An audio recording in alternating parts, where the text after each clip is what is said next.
नमस्कार प्यारे विद्यार्थियों, आपके अपने YouTube चैनल राज क्लासेज में आपका बहुत बहुत अभिनंदन है, स्वागत है। मित्रों, आज बात करने वाले हैं इंडियन ज्योग्राफी का अगला पार्ट, जिसके अंतर्गत हम बात करेंगे हिमालय का भौगोलिक विभाजन,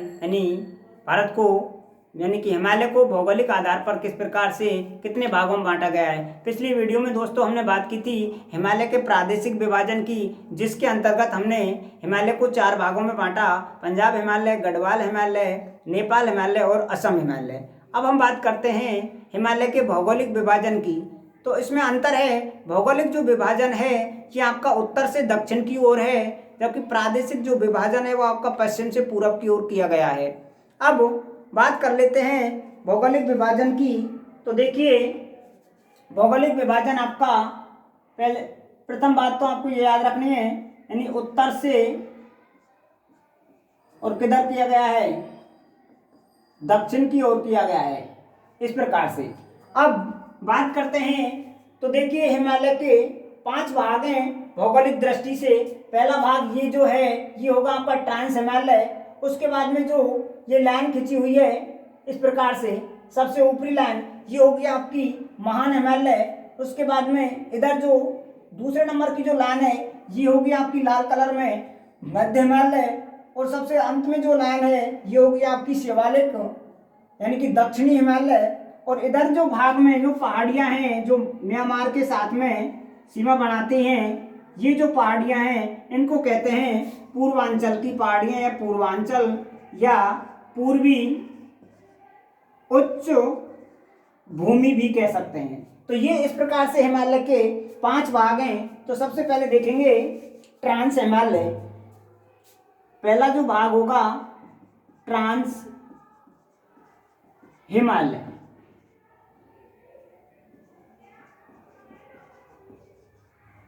दोस्तों, एक एक पॉइंट को क्लियर करते चलना है। सबसे पहले बात कर लेते हैं ट्रांस हिमालय के निर्माण की, यानी कि ये हमारे इस हिमालय का सबसे प्राचीनतम भाग है, यानी कि इसका निर्माण सबसे पहले हुआ। निर्माण की अगर बात की जाए तो सबसे हिमालय का सबसे प्राचीनतम भाग है। कौन सा भाग है? प्राचीनतम भाग है। उसके बाद में सबसे नवीनतम भाग इसमें आते हैं पूर्वांचल और शिवालिक में। उसके बाद इसका जो निर्माण है वो अवसादी शैलों से हुआ है। किससे बना है? अवसादी चट्टानों से निर्मित है। तीसरी बात, पहली बात तो ये भारत यानी कि हिमालय का प्राचीनतम भाग है, अवसादी शैलों से बना है।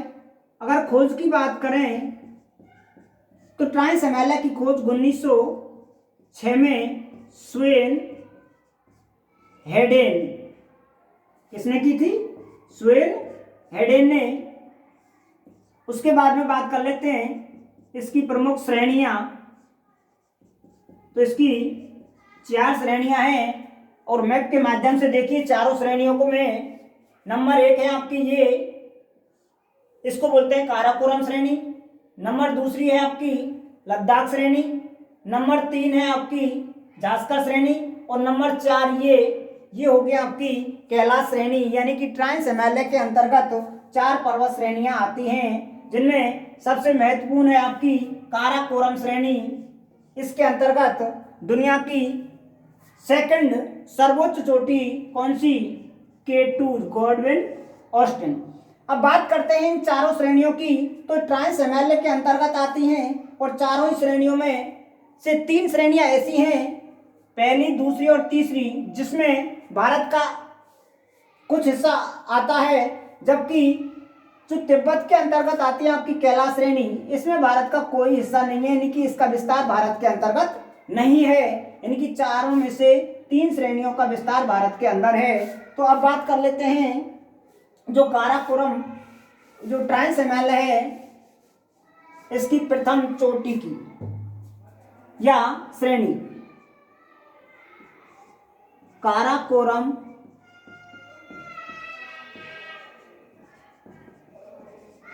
नंबर दूसरी है लद्दाख श्रेणी। नंबर 3 है आपकी जास्कर श्रेणी। यानी कि यही भारत में है ट्रांस हिमालय की, बाकी तिब्बत के अंतर्गत आती है कैलाश श्रेणी। इस श्रेणी को सबसे महत्वपूर्ण बात है 1906 में जो ट्रांस हिमालय की खोज की स्वान हेडेन ने, उसने काराकोरम श्रेणी को उच्च एशिया की रीढ़, बैकबोन यानी रीढ़ की हड्डी कहा था। तो आपको अच्छे से याद रखना होगा कि काराकोरम श्रेणी को उच्च एशिया की रीढ़ किसने कहा, तो स्वेन हेडेन, जिसने ट्रांस हिमालय की खोज की। दोस्तों इसी के अंतर्गत आपको एक और महत्वपूर्ण प्रश्न याद रखना है, जो ट्रांस हिमालय है इसको तिब्बत हिमालय भी कहते हैं। क्या कहते हैं?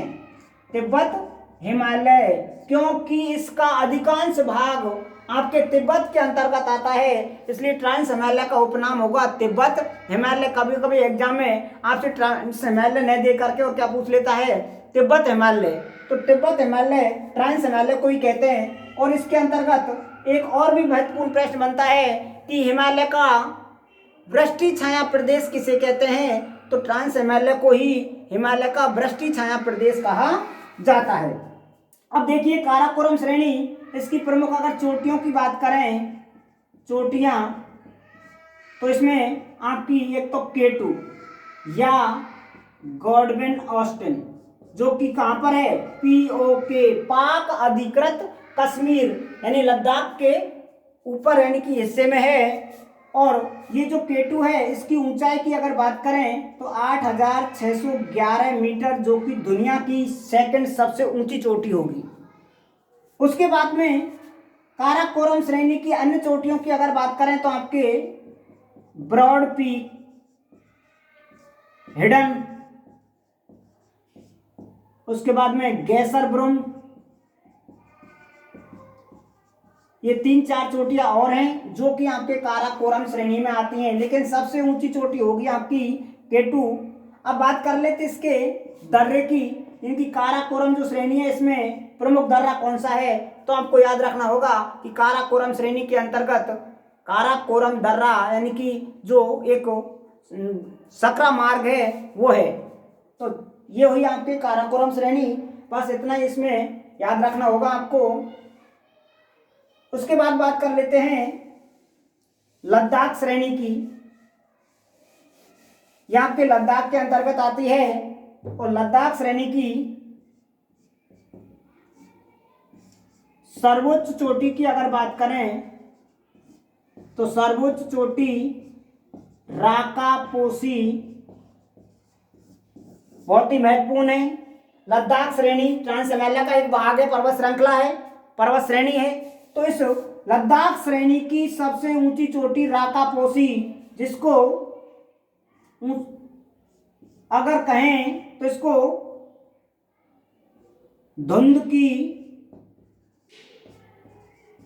मां भी कहा जाता है। पूछ सकता है एग्जाम में कि किस पर्वत चोटी को धुंध की मां कहा जाता है, क्योंकि यहाँ पर हमेशा बर्फ सी रहती है, धुंध सी रहती है, इसलिए इसको राकापोसी को क्या कहा गया है, धुंध की मां। और इसी के बारे में एक महत्वपूर्ण बात, दुनिया की सबसे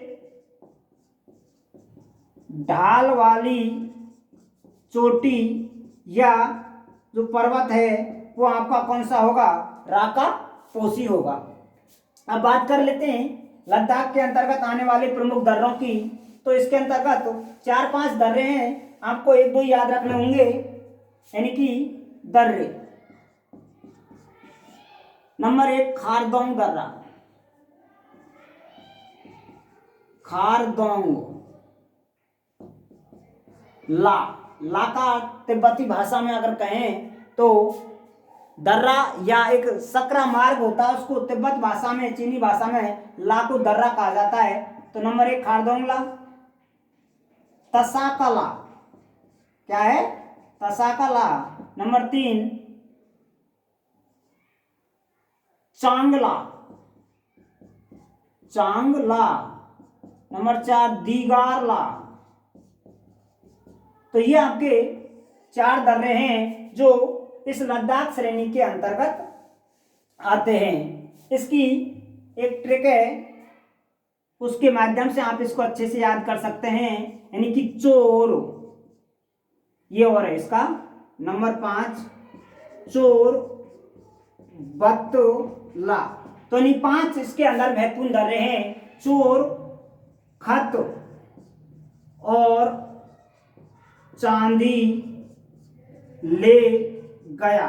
ले गया शब्द को साइलेंट रहने दीजिए, इधर आपके ये जो और है इसको भी साइलेंट रहने दीजिए। और अब देखिए, चोर, खत और चांदी ले गया, चोर से हो गया चोर बतला, यानी कि चोर बतला दर्रा। खत कैसे हो गया आपका खारदोंगला, ते से हो गया तसाकला, चा से हो गया चांगला और दी से हो गया दिगार ला। तो इस प्रकार से इस श्रेणी के अंतर्गत आने वाले जो महत्वपूर्ण दर्रे हैं। अब बात कर लेते हैं, अगली जो श्रेणी है आपकी जास्कर श्रेणी, ये भी आपके ट्रांस हिमालय में आती है। जास्कर श्रेणी, इसके बारे में आपको केवल एक ही बात याद रखनी है कि इसकी सर्वोच्च चोटी कौन सी है, सर्वोच्च चोटी। तो सर्वोच्च चोटी की बात करें, कामेत इसकी सबसे ऊंची चोटी होगी। अब देखिए,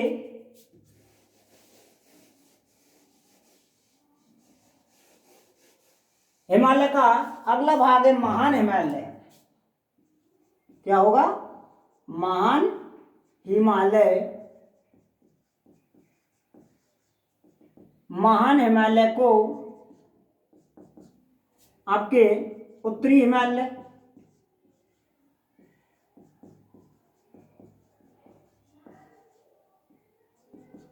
या आंतरिक हिमालय,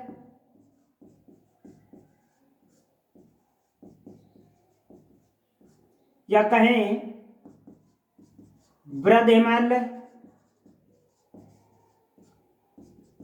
हिमाद्री। तो ये इसके उपनाम होंगे, यानी कि इसको उत्तरी हिमालय क्यों कहा जाता है? हिमालय का ये उत्तरी भाग है, आंतरिक हिमालय अंदर की ओर आता है, बाहर का जो भाग है वो भारत की ओर है, और आंतरिक भाग हिमालय का आपके नेपाल की तरफ है। उसके बाद में बृहद यानी कि सबसे बड़ा हिमालय का भाग है, हिमाद्री यानी कि बर्फ से ढका हुआ है। तो इस प्रकार से इसके अनेक नाम हैं, उत्तरी हिमालय, आंतरिक हिमालय, बृहद हिमालय और हिमाद्री। अब बात कर लेते हैं इसकी प्रमुख चोटियों की। तो देखिए, महान हिमालय के अंतर्गत आपके धौलाधार, अन्नपूर्णा, माउंट एवरेस्ट, मकालू, कंचनजंगा, नंदा देवी, नामचा बरवा। उसके बाद में यहाँ पर आपके एक और है नंगा पर्वत। कौन सी है? नंगा पर्वत, जो कि जम्मू एंड कश्मीर के अंतर्गत है। ये भी हिमालय की, यानी कि महान हिमालय की सबसे लगभग ऊंची चोटियों में गिनी जाती है। उसके बाद में नामचा बरवा, ये आपके अरुणाचल प्रदेश में है। नंदा देवी की अगर बात करें जो यहाँ पर है, ये आपके उत्तराखंड में है। कंचनजंगा आपके सिक्किम में है। ये जो है ये भारत में स्थित सबसे ऊंची चोटी है। कौन सी? कंचनजंगा, जिसकी अगर ऊंचाई की बात करें तो आपके 8,598 मीटर होगी। किसकी ऊंचाई? इसकी, कंचनजंगा की। मकालू की अगर बात करें तो मकालू आपकी नेपाल में है। माउंट एवरेस्ट है 8,848 है, ये 8,848 मीटर, जो कि दुनिया की सबसे ऊंची चोटी है। कहीं कहीं पर 8,500, 850 भी लिखा रहता है। उसके बाद में अन्नपूर्णा और धौलागिरी, ये दोनों चोटियां आपके नेपाल के अंतर्गत आती हैं। और नंगा पर्वत आपके कहाँ पर है? जम्मू कश्मीर के अंतर्गत है। तो इस प्रकार से हिमालय की जो महत्वपूर्ण चोटियां हैं ये सभी महान हिमालय के अंतर्गत आती हैं। अब बात कर लेते हैं महान हिमालय के अंतर्गत आने वाले प्रमुख दर्रों की।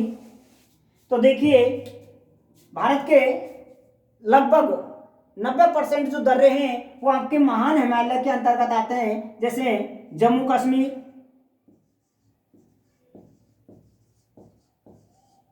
इसके अंतर्गत आने वाले दर्रे। उसके बाद में आपके हिमाचल प्रदेश, उत्तराखंड, सिक्किम, अरुणाचल प्रदेश।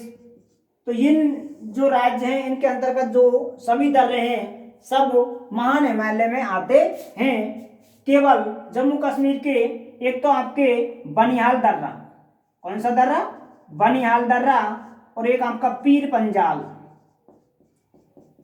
इन दो दर्रों को छोड़ करके सभी दर्रे महान हिमालय के अंतर्गत आते हैं, जिनके पीछे यानी कि जिनके अंत में ला शब्द होता है, नाथुला, जोजिला, बुर्जिला, आपके जैलपला है, नीति दर्रा है, मान दर्रा है, ये सभी दर्रे आपके कहाँ आते हैं, महान हिमालय के अंतर्गत आते हैं, केवल इन बनिहाल दर्रा और पीर पंजाल को छोड़ करके। यानी है तो ये जम्मू कश्मीर में ये दोनों दर्रे, लेकिन ये आपके मध्य हिमालय के अंतर्गत आते हैं। आगे देखिए, हिमालय का तीसरा भाग बोले तो मध्य हिमालय।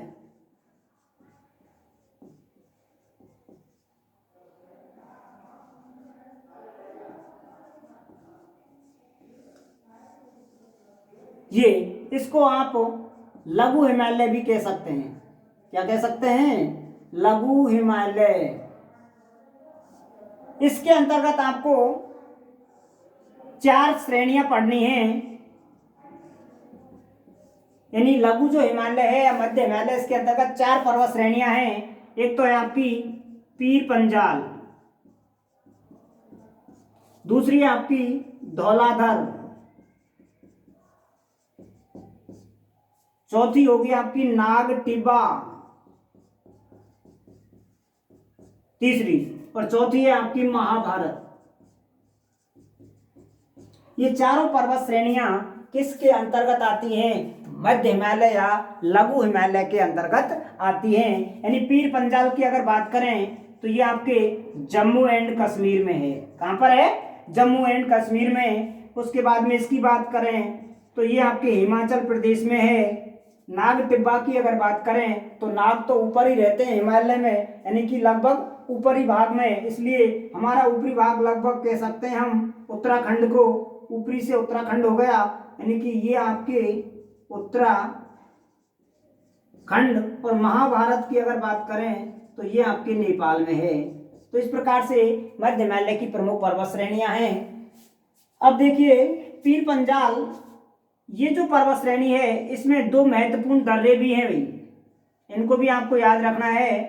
तो एक तो है आपका पीर पंजाल, ये एक दर्रा है, और आपका बाकी दर्रों के बारे में मैं स्पेशल अलग से क्लास लूंगा, उसमें भारत के प्रमुख दर्रों के बारे में बात करूंगा। आगे देखिए पीर पंजाल और एक बनिहाल, दोनों दर्रे आपके जम्मू कश्मीर और पीर पंजाल श्रेणी के अंतर्गत आते हैं। ये आपकी धौलाधर श्रेणी है हिमाचल प्रदेश में, नाग टिब्बा उत्तराखंड में, और महाभारत की अगर बात करें तो ये आपके नेपाल में पड़ती है।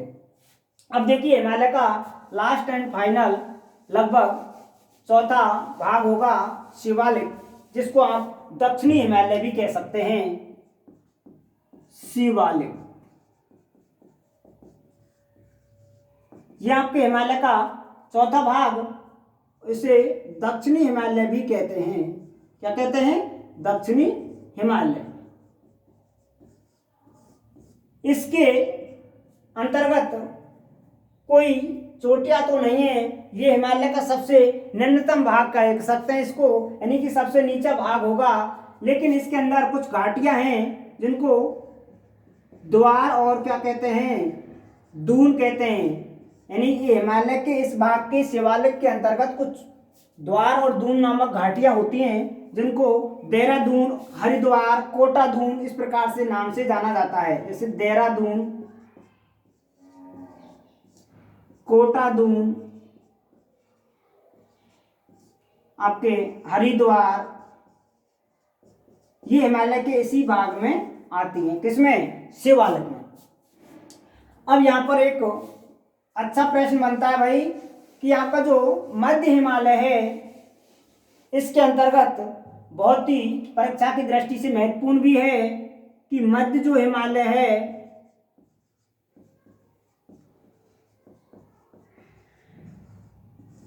हिमालय के ढालों पर या ढलानों पर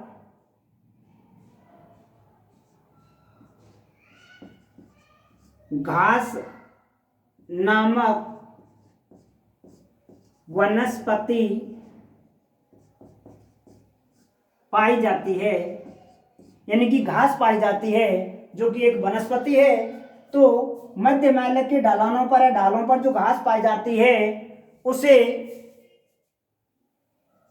क्या कहते हैं? मर्ग कहते हैं। क्या कहते हैं? मर्ग। और इसी घास के जो क्षेत्र हैं आपके जम्मू एंड कश्मीर में, जिन्हें आप सोनमर्ग और गुलमर्ग भी कहते हैं, यानी कि मध्य जो हिमालय है इसके पहाड़ी ढलानों पर जो घास पाई जाती है उन घास के मैदानों को आपके जम्मू कश्मीर में क्या कहा जाता है? सोनमर्ग और गुलमर्ग। और अगर इन्हीं घास के मैदानों की अगर बात की जाए तो इन्हीं घास के मैदानों को उत्तराखंड में क्या कहते हैं? तो आपके उत्तराखंड में इनको बुग्याल बोलते हैं। क्या बोलते हैं? बुग्याल या बयार। ये भी महत्वपूर्ण है, आपको याद रखना है कि मध्य हिमालय के ढालों पर जो घास पाई जाती है उन घास के क्षेत्रों को, मैदानों को बुग्याल या बयार कहाँ कहते हैं? उत्तराखंड में। और जम्मू कश्मीर में इन्हीं घास के क्षेत्रों को गुलबर्ग या सोनमर्ग कहा जाता है। अब आगे बात करते हैं हिमालय का पूर्वी भाग, कह सकते हैं आप पूर्वांचल या पूर्वी उच्च भूमि। ये जो भाग होगा आपका यहां से ये भाग, ये आपका पूर्वांचल या पूर्वी उच्च भूमि के नाम से जाना जाता है। यानी कि हिमालय पूर्वी भाग में स्थित जो पहाड़ियां हैं वो मोड़ लेकर के, और आपके यहाँ पर म्यांमार है, तो म्यांमार के साथ में जो सीमा रेखा बनाती हैं ये पहाड़ियां आपके पूर्वांचल या पूर्वी उच्च भूमि के नाम से जानी जाती हैं। इनके अंतर्गत बात करें तो आपका अरुणाचल प्रदेश, उसके बाद में नागालैंड, मणिपुर और आपके मिजोरम, ये राज्य आते हैं। यानी कि म्यांमार और आपके भारत के ये 4 राज्य आपस में सीमा जो रेखा बनाते हैं, प्राकृतिक सीमा, वो हिमालय के पूर्वी या पूर्वांचल की पहाड़ियों के माध्यम से बनाते हैं। अब यहाँ पर अरुणाचल प्रदेश की अगर बात करें तो यहाँ पर एक तो मिसमी और पटकोई, मिसमी और पटकोई बुम, ये 2 महत्वपूर्ण पहाड़ियां हैं जो कि आपके अरुणाचल प्रदेश में है। और पटकोई बुम की अगर सर्वोच्च चोटी की बात करें, किसकी सर्वोच्च चोटी की, तो कड़ाका,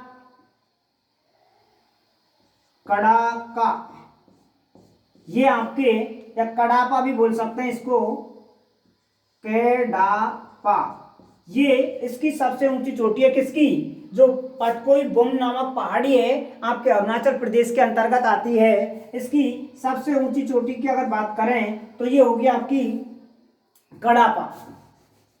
उसके बाद में नागालैंड में भी कुछ पहाड़ियां हैं जिनको नागा पहाड़ियों के नाम से जाना जाता है। और नागा पहाड़ियों की अगर सर्वोच्च चोटी की बात करें, सर्वोच्च चोटी तो सारा गाती, ये इसकी सर्वोच्च चोटी होगी। क्या होगी? सर्वोच्च चोटी। यानी कि अरुणाचल प्रदेश में जो पहाड़ियां हैं पटकोई बुम और मिसमी, इनकी सर्वोच्च चोटी आपकी कड़ापा। और अगर इसकी बात करें नागालैंड के अंतर्गत आने वाली जो पहाड़ियां हैं उनकी सर्वोच्च चोटी की अगर बात की जाए तो दोस्तों ये होगी आपकी सारामती। क्या होगी? सारामती।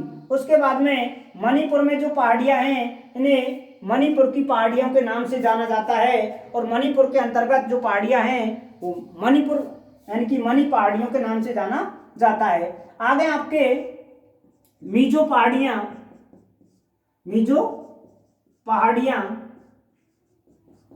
यानी कि इस भाग के अंतर्गत सबसे महत्वपूर्ण पहाड़ी है मिजो पहाड़ियां। जो आपके पूर्वांचल की सबसे ऊंची पहाड़ी होगी। अब मीजो पहाड़ियों को लुसाई भी कहते हैं। क्या कहते हैं? दूसरा नाम है मीजो पहाड़ियों को लुसाई कहा जाता है। और इस लुसाई का अगर बात करें सर्वोच्च चोटी की तो नीला पर्वत, सर्वोच्च अगर चोटी की बात करें मीजो पहाड़ी या लुसाई, मीजो पहाड़ियों को ही लुसाई कहा जाता है, लुसाई पर्वतमाला या लुसाई पहाड़ी। तो इसकी सर्वोच्च चोटी होगी आपकी नीला पर्वत। और इस भाग की सबसे ऊंची पहाड़ी लुसाई या नीला पर्वत होगी। और इसको अगर दूसरे नाम की दृष्टि से देखें तो फोंग पुई इसका दूसरा नाम होगा। किसका? नीला पर्वत का। अब मित्रों इसी के अंतर्गत यहां पर आपका असम है, तो असम की पहाड़ियां, असम की पहाड़ियां भी, जिनको आप कोहिमा पहाड़ी भी कहते हैं। क्या कहते हैं? कोहिमा पहाड़ी भी कह सकते हैं। ये भी इसी का हिस्सा है। यहाँ पर आपका मेघालय का पठार है, और मेघालय का जो पठार है ये आपके प्रायद्वीपीय पठार के अंतर्गत आता है। लेकिन यहाँ पर जो 3 पहाड़ियाँ हैं, इस प्रकार से तीनों का क्रम है गारो, खासी और जयंतिया, जिनमें सबसे ऊंची होगी आपकी गारो। तो इस प्रकार से ये हुआ हिमालय का भौगोलिक विभाजन। मित्रों वीडियो आशा करता हूँ कि अच्छी लगी होगी, और आपको हमारी वीडियो अगर अच्छी लगी हो तो हमारे चैनल को ज़्यादा से ज़्यादा लाइक शेयर करें, सब्सक्राइब करें, बेल आइकन को दबाएं, ताकि हम इसी प्रकार की वीडियो आपको टाइम टू टाइम उपलब्ध करवाते रहें। जय हिंद, जय भारत।